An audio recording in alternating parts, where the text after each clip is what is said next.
Last night, Donald Trump had a rally in Montana, and as expected, it was a complete disaster. First of all, he was 2 hours late to this rally after his plane had to be diverted. But then, even when he got up on the stage, it was the same old spiel, the lies, the misinformation, the conspiracies, and his crowd became bored. You can kind of see it in their faces. I have a clip of that to show you later. But there's two main takeaways from this rally and some of the recent Trump events. Number one, he's panicking.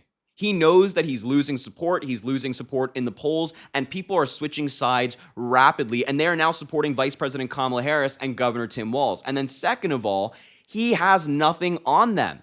When it comes to Harris and Walz, he has no valid criticisms, nothing of substance. He kind of just makes it up on the spot. And on that same topic, the first clip I want to show you is one of the first attacks he launched toward both of them at his rally last night. Insane. Take a look. Tim Walz is the man who's very freakish. He's very freakish. If Comrade Walz and Comrade Harris win this November, the people cheering will be the pink-haired Marxists, the looters, the perverts, the flag burners, Hamas supporters, drug dealers, gun grabbers, and human traffickers. But with a Trump fans' victory, the cheers will come from the police officers, the fire. Isn't that just an insane line? I mean, calling them Comrade Harris and Comrade Walz. Just to be clear, Donald Trump is talking about policy like making sure women have access to reproductive care, or fighting climate change, or lowering healthcare costs, or free public school lunches for hungry children. That is what he thinks is communism.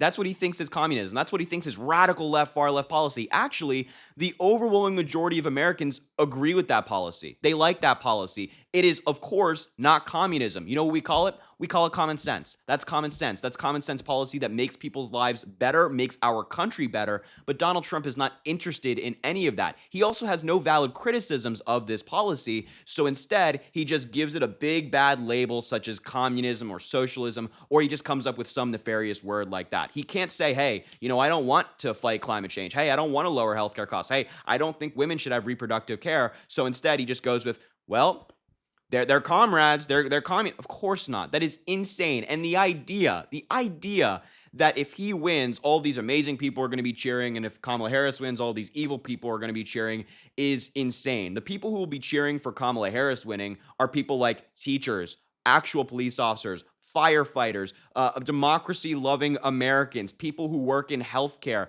any of these people, right? Any of these amazing, amazing groups of people who dedicate their lives to this country. The people who will be cheering if Donald Trump wins are the January 6th insurrectionists because they're going to get a pardon, the conspiracy theorists, the misogynists, the racists. That's who's going to be cheering on his side. And he's just, he doesn't care about the truth. He'd rather frame himself as the American-loving campaign and their campaign as the hating America campaign, when in reality, Kamala Harris and Tim Walz love America, and Donald Trump's the guy who tried to destroy American democracy. So that's the difference. That's the difference, and that's just that's an insane, insane attack that Donald Trump launched at Kamala Harris and Tim Walz. But the next clip I want to show you is Donald Trump's fragile little ego being damaged. As you've probably seen in the media recently, Tim Walz and others have been labeling Trump and J.D. Vance as weird, because they are, and he's very offended. He's very offended. He went on a minute rant saying that that's not true. I'm not weird. It's so crazy. Take a look. And then he said, by the way, J.D. Vance is doing a phenomenal job. But then he said, well, think of that. Think of the things I just said. Then he said, I think J.D. Vance is weird. It's a word that they use. I think he calls me that too. No, we're not. We're very solid people. We want to have strong borders. We want to have good elections. We want to have low interest rates. We want to be able to buy a house. We want great education. We want strong borders. I think we're I think we're the opposite of weird. They're weird.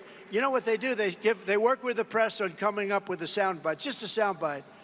And every station that night, all the networks, CBS, and ABC, NBC, they all said, oh, they were called weird. It's unbelievable. It's not a word that's really used too much in politics, but it's a terrible thing that they can do this. It's just a soundbite. No, J.D. Vance is a great patriot, and he's a United States Marine, and he's a real Marine. Yeah, no, Trump is definitely not offended by that. No, he totally doesn't care, right? He doesn't care. Nobody called Donald Trump weird because he doesn't care, right? I mean, this guy is such a child. His ego's hurt. His feelings are hurt. With Kamala Harris and Tim Walz calling him out for what he is, which is weird. He's very strange. He's very much hurt. And he has to go on like minute-long rants at these rallies to say, well, I'm not weird. Actually, they're weird. I think I'm pretty great. God, he's like the insecure little kid, man. He's a child in a grown man's body.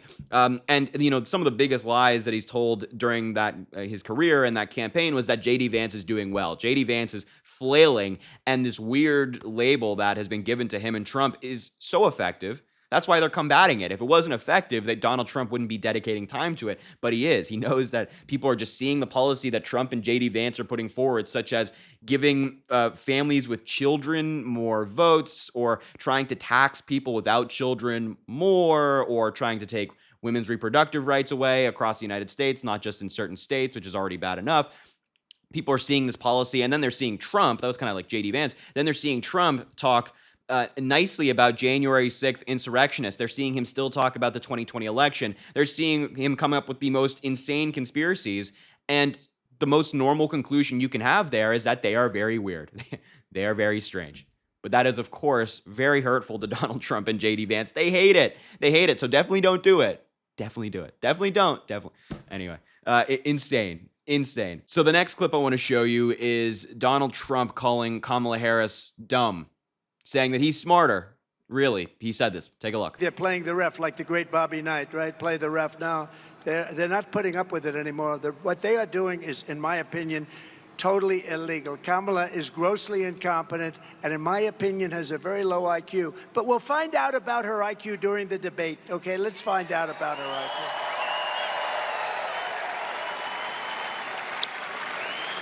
So, we have this great system. Yeah, he says Kamala Harris has a low IQ and she's grossly incompetent. Isn't it just so ironic? It just goes right over his head. Donald Trump is quite literally the most incompetent nominee for president we've ever had in American history, and he continues to hold that title. He is insanely incompetent. He has no experience in government, and then he says, oh, I'm a businessman. He went bankrupt 6 times. 6 times he went bankrupt. Please spare me that Donald Trump is this competent man who's so good at his job. He's not. He has no idea what he's doing, and we can see it right there. And to say that Kamala Harris has a low IQ, let's just look at Kamala Harris's record. Prosecutor, district attorney, attorney general. She's a lawyer, former senator, now vice president, and Democratic nominee. No dummy is holding all of these positions and thriving in these positions. And she's college educated. She's grad school educated. I mean, what a ridiculous comment from Donald Trump. And again, that's an ironic comment because Donald Trump is like the same guy who suggested we nuke hurricanes. He's the same guy that stared at an eclipse without protective glasses. Are you kidding me? This guy wants to talk about intelligence with other people. I think that IQ will be exposed at the debate. You'll see Kamala Harris, this very intelligent, accomplished woman, beating Donald Trump, this lunatic who has no idea what he's doing, and it's going to be so beautiful to watch. And he is terrified for that debate. That's why he's been running for so long. And the only reason he's challenging her to more debates now is because he realized his campaign is falling behind. It's remarkable. And the last thing I'll say about this is that Trump, has had a professor at Wharton Business School when he went to Penn. And the professor described Donald Trump as the dumbest student he's ever had. And if that doesn't perfectly summarize Donald Trump, I don't know what does. But anyway, that clip is just so outrageous. It's a disgusting thing to say about our amazing VP. He's out of his mind. But the last clip I want to show you is, as I mentioned at the beginning, the crowd started to become bored. They started to become bored with their cult leader, and you can kind of see it on their faces. So I have a clip to show you, mainly just focus on the crowd in this one. Donald Trump is rambling. It's incoherent nonsense, like genuinely no idea what he's talking about. But just look at the crowd and kind of look at them like looking around. They're not really interested in being there anymore. So take a look. It's a few months now. The numbers are much worse. They've let an invasion of our country happen. But I took a look, and because I took that look, I mean, what are the chances of that? So I just want to thank everybody, because I'll tell you what, the level of love and compassion and all of the things that we all went through, that was a terrible thing. and we're going to be very careful. We have to be very careful. Yeah, that crowd is checked out. I mean, they're not there anymore. They're checked out. They're kind of looking up. They're saying, "Wow, look at that ceiling. It's so beautiful. Oh my God, look at that guy's shirt over there." They're checked out. They have no idea what this guy's saying. Neither do we. And just here's a screenshot from the middle of that video, just taken randomly. Look at the people behind him. On the right, you have the guy in the red hat who's like leaning over to his buddy. The girl in the red shirt's looking off in the distance. The guy with the blonde hair is looking off in the distance. The guy in the white shirt and the gray shirt near the bottom are looking off in the distance. And on the far left as well, you have the guy in the red hat not looking at Donald Trump. All these people are just like looking in a different direction. They don't know what he's saying. They're off looking at something else. I can't blame them. I can't blame. Nobody has any idea what this guy is talking about 95% of the time. Make that 99, actually. Nobody has any idea what this guy is talking about. So I don't blame them for kind of being like, well, when is this guy kind of like wrap it up? Can we get a move on here, please? Can we get a move on? Yeah. So his own crowd became bored.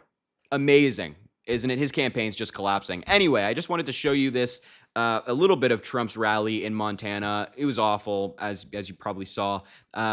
And yeah, I guess I'll just leave the video there. So thank you so much for watching. Make sure to subscribe down below. It goes an incredibly long way. Also drop a like on the video and comment. Let me know what you think about all this. And as I always say, I greatly appreciate you, and I hope you have an amazing rest of your day.